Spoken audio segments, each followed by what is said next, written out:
Shalom, salam sejahtera. Renungan malam seiman pada malam hari ini berjudul Hidup dalam Pengharapan.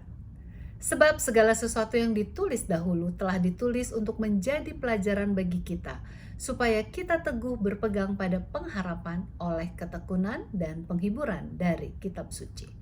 Roma 15 ayat 4. Apakah bedanya orang Kristen dari yang non-Kristen? Bukankah kita semua menghadapi tantangan hidup?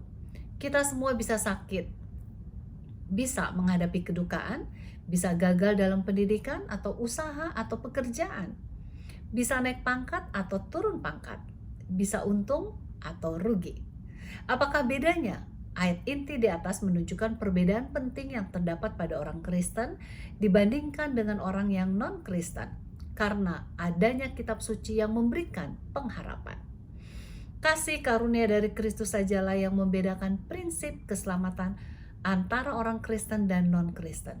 Dan kasih karunia inilah yang memberikan pengharapan dalam menghadapi tantangan kehidupan.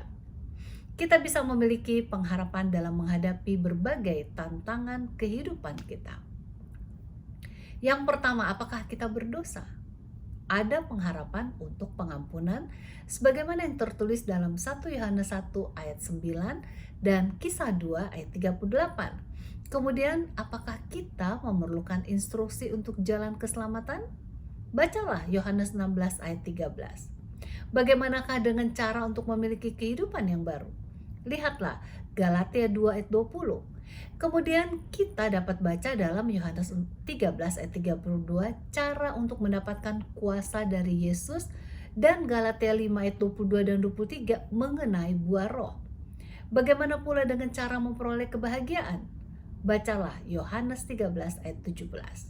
Kemudian kita dapat memperoleh perasaan damai yang tertulis dalam Yohanes 14 ayat 27 serta mengalahkan dosa sebagaimana yang tertulis dalam Filipi 4 ayat 13. Anda jatuh? Jangan khawatir. Ada harapan untuk bangun kembali sebagaimana yang tertulis dalam Amsal 24 ayat 16. Nah, sewaktu kita sakit, ada pengharapan memperoleh kesembuhan dan perlindungan Tuhan sebagaimana yang tertulis dalam Mazmur 23 ayat 1 sampai dengan 6. Bahkan waktu menghadapi kematian, ada pengharapan kebangkitan sebagaimana yang tertulis dalam 1 Tesalonika 4 ayat 16 dan 17 dan 1 Korintus 15. Bila mana Anda menghadapi kehidupan atau mengalami kehidupan yang susah di dunia ini, bacalah Wahyu 21 dan 22 sehingga Anda dapat memperoleh pengharapan akan dunia yang baru. Sungguh, suatu kehidupan seorang Kristen haruslah merupakan suatu kehidupan yang berbahagia karena ada pengharapan untuk segala hal. Walaupun menghadapi kesusahan sekalipun, ada pengharapan untuk pertumbuhan tabiat sebagaimana yang tertulis dalam Roma 5 ayat 1 sampai dengan 3. Dengan demikian, kehidupan orang Kristen dapat menjadi suatu kehidupan yang penuh sukacita dalam segala sesuatu. Mengapa demikian? Oleh karena kasih karunia Tuhan, maka kehidupan orang Kristen adalah suatu kehidupan yang penuh dengan pengharapan. Karena itulah, marilah kita berharap kepada Tuhan sepenuhnya. Karena hanya Dia sajalah yang memiliki solusi untuk segala masalah manusia. Kiranya Tuhan memberkati.